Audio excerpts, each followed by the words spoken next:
So the other night, I'm at a dinner with a group of sales pros, right? These people have been in the game for years, and we're eating sushi, we're swapping stories, and in between bites, they're sharing their best sales moves like it's some kind of sales country club. And the more I listen, the more I realize, they're not just talking about selling. They're talking about people, how they think, what makes them hesitate, what makes them tick, and what gets them to say the two words we want to hear most. I do. Yes works well too. So consider this your invite to the club. 10 chat scripts that turn maybe later into let's do this. At dinner, Jake, who's been in new business for years, he said that you gotta ease them in. No one likes feeling like a target, and he's right. You ever walk into a store and before you even have time to look around, a salesperson jumps at you with, "What are you looking for today? Can I help you with something?" And you immediately just go and say, just looking. So number 1, the friendly opener. In this situation, go with something natural. "Hey John, I see you're checking out the 60-inch plasma. What's caught your eye so far?" You see, this keeps it casual and gets the customer talking. And of course, when they feel comfortable, they actually stay and engage. Lisa then, who works in luxury sales, she swore by this one. No one wants to be the first. People trust what others already love. Think about it. When was the last time you booked a hotel without checking the reviews? People want to feel confident in their choices. And, social proof is the deciding factor nowadays. Number 2, the social proof hook. Try this. "Hey Sarah, a lot of small business owners in Austin are loving this. Just yesterday, David from Oak and Pine Bakery told us it helped him cut response times in half. Want me to show you how it can do the same for you?"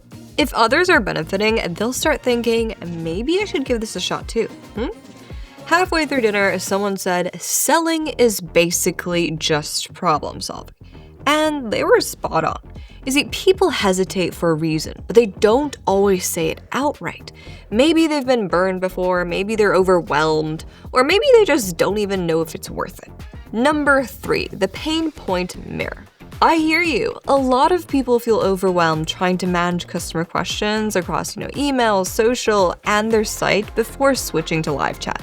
What's the biggest thing holding you back from making a decision today?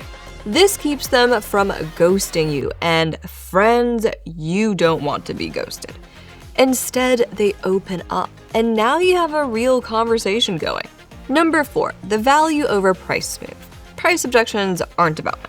They're about perceived value. You see, customers don't mind spending money if they know it's worth it. That's why people drop $2,000 on the latest iPhone, but hesitate over a $20 subscription. It's all about what they get in return.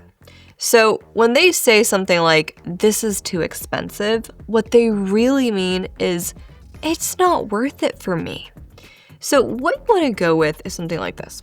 "I totally get that price is important. Most of our customers actually save over 15 hours a week on support tasks by using this.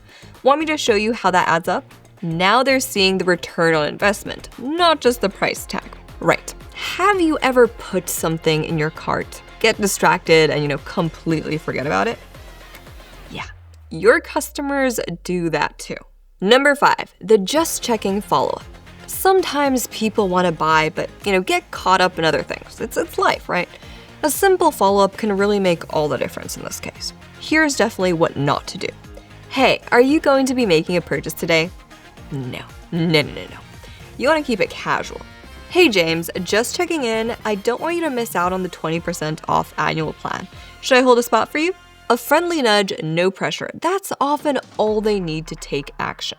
Number 6, the let's customize this offer. No one wants a one-size-fits-all solution. If they're hesitant, it's often because they're not sure if this is the right fit for them. So instead of pushing them to buy, make it personal. "Not sure if this fits your exact needs, No worries, I can personalize this for you. What's your top priority? Speed, integrations, or something else?"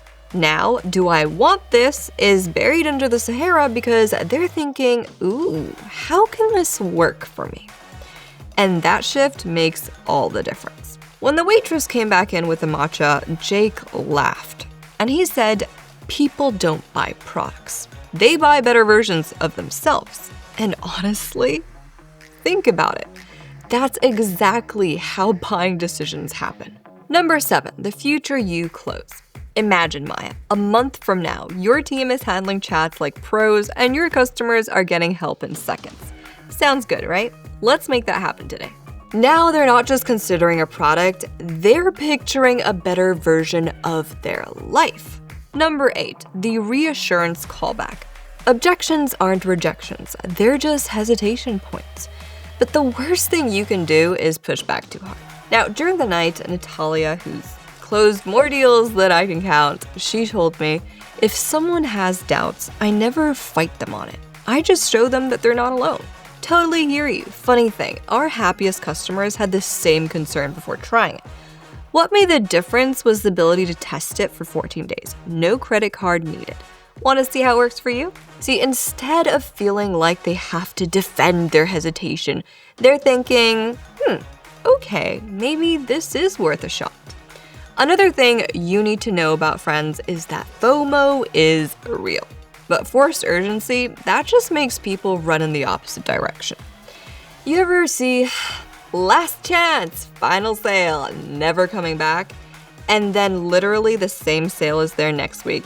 Yeah, that's why fake urgency kills trust. Number 9, the friendly nudge. Instead of sounding desperate, keep it chill. Hey Alex, don't want to bug you, but I'd hate for you to miss out on the free setup support bonus. It's only available until Friday, but I can lock it in for you today if you want. Totally up to you. Feels like a friend looking out for them, right? That's the key. You're nudging, not shoving. Number 10, the easy yes close. When was the last time you had to make a whale of a decision? What emotions were you feeling? Because I bet one of them was definitely stress. And, that's completely natural. Like, big decisions stress people out. So why not make it small instead? What if we start with the 14-day free trial? No risk, just a chance to see if it's a good fit. Want to give it a go? No pressure, no sign here in blood, just an easy way to get them started. And once they start, they're way more likely to keep going.